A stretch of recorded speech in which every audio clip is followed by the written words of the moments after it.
Hello friends, welcome to my YouTube channel advocate Anjali Awasthi. Upcoming episode के update आपके लिए लेकर आई हूँ।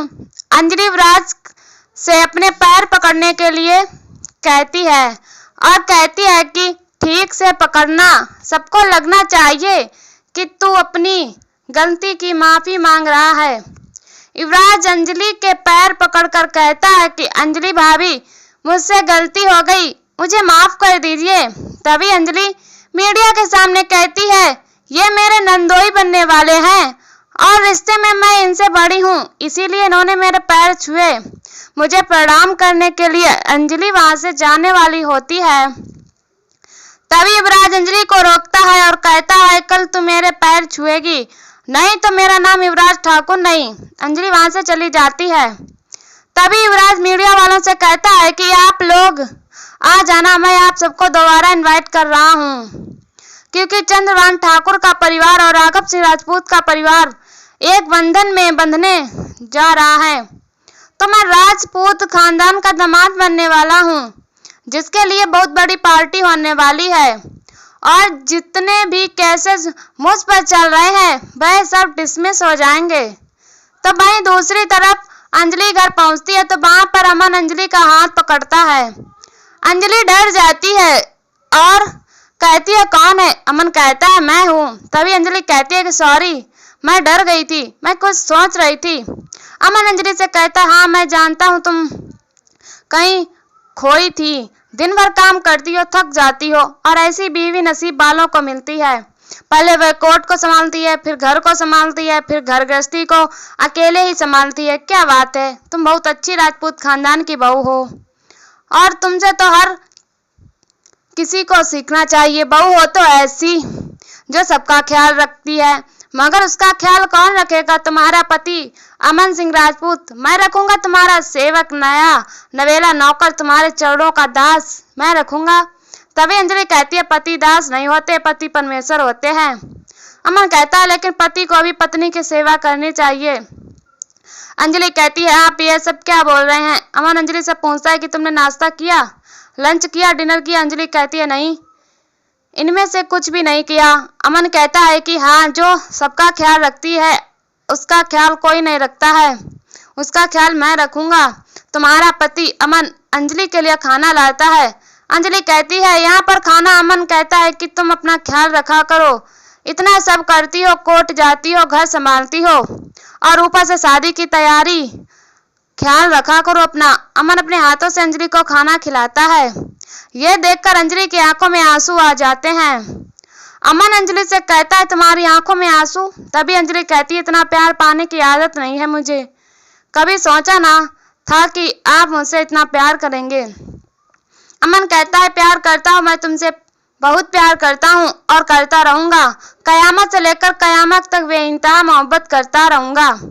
अमन अंजलि को खाना खिलाता है। तभी अंजलि अमन से पूछती है कि आपने खाना खाया? तभी अमन इस बात से मुकर जाता है और अंजलि कहती है कि पहले आप ये बताएं कि आपने खाना खाया कि नहीं। अमन कहता है कि जब बीवी ने नहीं खाया तो पति कैसे खाएगा? अंजलि कहती है, ये कैसा नियम है? नियम तो यह है कि पति के खाने के बाद पत्नी खाती है। अमन कहता है कि मैंने सासू माँ से कहा था कि हम दोनों के उल्टे नियम होंगे। तभी अंजलि कहती है, ठीक है, और अंजलि भी अपने हाथ से अमन को खाना खिलाती है। अमन कहता है कि तुम भी कितनी अच्छी हो, कोर्ट में किस तरह से आर्गुमेंट पेश करती हो और उससे अच्छी तुम पत्नी हो, सारे घर के काम कर लेती हो। अमन अंजलि से कहता है, ऊपर से पापा ने शादी की सारी जिम्मेदारी आपको दे दी है। छोड़िए इन बातों को, आपने गिन्नी भाभी को इस घर में वापस अभय भैया को लौटाकर अपना वादा पूरा किया, क्या तुम एक और वादा कर सकते हो? अंजलि कहती है, कौन सा वादा? अमन कहता है, मैं कि युवराज ठाकुर के साथ जो शादी होने वाली है वह शादी ना हो। अंजलि कहती है, अमन जी आप ये क्या कह रहे हैं? अमन कहता है कि हाँ, तुम मुझसे वादा करो कि यह शादी तुम नहीं होने दोगी। अंजलि कहती है, इस शादी से राजपूत खानदान की इज्जत जुड़ी है, ठाकुर परिवार की मान और मर्यादा, रेपुटेशन सब जुड़ी हुई है और घर के दरवाजे से अगर बारात वापस चली गई तो क्या वह ठीक होगा? अमन कहता है, पता नहीं, मगर तुम्हें इसे रोकना है। मेरी सगी बहन है जो मुझे राखी बांधती है, जिसकी रक्षा करने की मैंने सौगंध खाई है। जिसकी राखी की खातिर यह मैं नहीं चाहता हूँ कि वह जिंदगी भर दुखी रहे। मैं नहीं चाहता हूँ कि उसकी जिंदगी बर्बाद हो, और ऐसा मैं बर्दाश्त नहीं कर पाऊंगा। अमन अंजलि से कहता है कि वादा करो मुझसे कि यह शादी तुम नहीं होने दोगी। तभी अंजलि अमन से वादा करती है कि मैं यह शादी नहीं होने दूंगी, यह मैं वादा करती हूँ आपसे। तो वहीं दूसरी तरफ अमन के रूम के बाहर गिन्नी ये सारी बातें सुन लेती है। गिन्नी अपने मन में सोचती है कि मैं तेरी शुक्रगुजार हूँ बहन कि तूने मेरा टूटा हुआ घर वापस जोड़ दिया, मगर इस घर की तू छोटी बहू होने के नाते तू इस रिश्ते को तोड़ना चाहती है, लेकिन मैं टूटने नहीं दूंगी और मैं बड़ी होकर चुपचाप बैठी रहूंगी। ऐसा हो नहीं सकता। महक की शादी युवराज के साथ मैं करवा कर रहूंगी। मेरे ससुर राघव सिंह राजपूत की नजरों में मुझे मेरी जगह बनानी है। उन्हें यह भरोसा दिलाना होगा कि इस घर की बड़ी बहू का होना जरूरी है। गिन्नी कहते मुझे माफ करना देवर जी, यह शादी तो होकर रहेगी और अंजलि कुछ नहीं कर पाएगी। तो वहीं दूसरी तरफ अगली सुबह गिन्नी तैयार होकर ईशानी और सानिया को बुलाती है। ईशानी कहती है मैं तो तैयार हूँ, मुझ पर लेट होने का इल्जाम नहीं लगाना चाहिए। गिन्नी कहती है मगर सानिया कहाँ है? ईशानी कहती है सानिया तो आपके पीछे है। गिन्नी सानिया की तारीफ करती है और कहती है तुम बहुत अच्छी लग रही हो, चलो जल्दी जल्दी हमें बहुत शॉपिंग करनी है। तभी गिन्नी कहती है मोहल्ले वाले परेशान है और जिसकी शादी है वह घोड़े बेचकर सो रही है। सानिया कहती है मतलब? गिन्नी कहती है महक कहाँ है? तभी महक वहां पर आती है और गिन्नी महक से कहती है कि तुम्हें जो गिफ्ट दिए गए थे वह कहाँ है? हमें लड़के वालों के यहाँ पर निमंत्रण देने जाना है। महक कहती है कि उसकी जिम्मेदारी भी मेरी है क्या? तभी वहां पर वैभव और अभय आता है। अभय कहता है कि नहीं नहीं मेरी प्यारी बहना, तेरे भाई ने यह जिम्मेदारी ले रखी है। अभय अपने हाथ में निमंत्रण पत्रिका लिए होता है। गिन्नी अभय से कहती है कि तुम इसे हाथ में क्यों लिए हो? अभय कहता है क्यों इसे हाथ में नहीं ले सकते? गिन्नी कहती है हर चीज का एक मतलब होता है। तभी अभय उसको एक फूलों के गुलदस्ते में रख देता है। गिन्नी बहुत खुश होती है और कहती है सब लोग मिलकर लड़के वालों के यहाँ जाएंगे, उन्हें यह कहने के लिए कि आप लोग बारात कब ला रहे हैं। तभी वहां पर राघव सिंह राजपूत आता है और कहता है क्या हुआ, सब लोग तैयार हैं? तभी राघव सिंह राजपूत के पास चंद्रभान फोन करता है और कहता है कहाँ तक पहुंचे? राघव सिंह राजपूत कहता है बस निकलने वाले हैं। चंद्रभान कहता है कि शुभ घड़ी में देरी क्यों, जल्दी आइए। राघव सिंह राजपूत अपने परिवार वालों से कहता है लेकिन एक प्रॉब्लम है, वह चाहते हैं कि अंजलि भी हमारे साथ आए।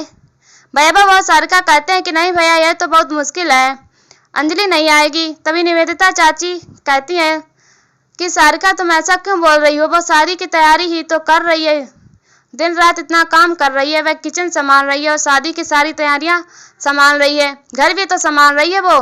तभी गिन्नी कहती है कि हाँ सब कुछ वही तो कर रही है, हम लोग कुछ भी करें आपको तो दिखाई नहीं देता है, और दिखाई देता है सिर्फ अंजलि। सानिया कहती है अगर चलना है तो चलिए, वैसे भी बहुत देर हो रही है।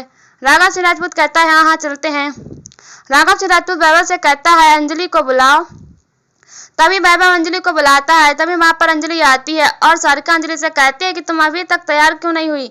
अंजलि कहती है कहाँ जाना है? वैभव बताता है कि चंद्रभान ठाकुर के घर लग्न पत्रिका देने जाना है। अंजलि कहती है मैं नहीं जाऊंगी, अब देखना इंटरेस्टिंग होने वाला है कि क्या अंजलि जाएगी लग्न पत्रिका देकर युवराज के घर, और अगर अंजलि जाती है तो फिर अंजलि को युवराज के आगे सर भी झुकाना पड़ेगा। और यहीं पर एपिसोड खत्म हो जाता है। ऐसी वीडियो देखने के लिए हमारे चैनल को सब्सक्राइब करें एंड वीडियो को लाइक करें और हमें कमेंट में बताओ वीडियो कैसी लगी। तब तक के लिए बाय बाय।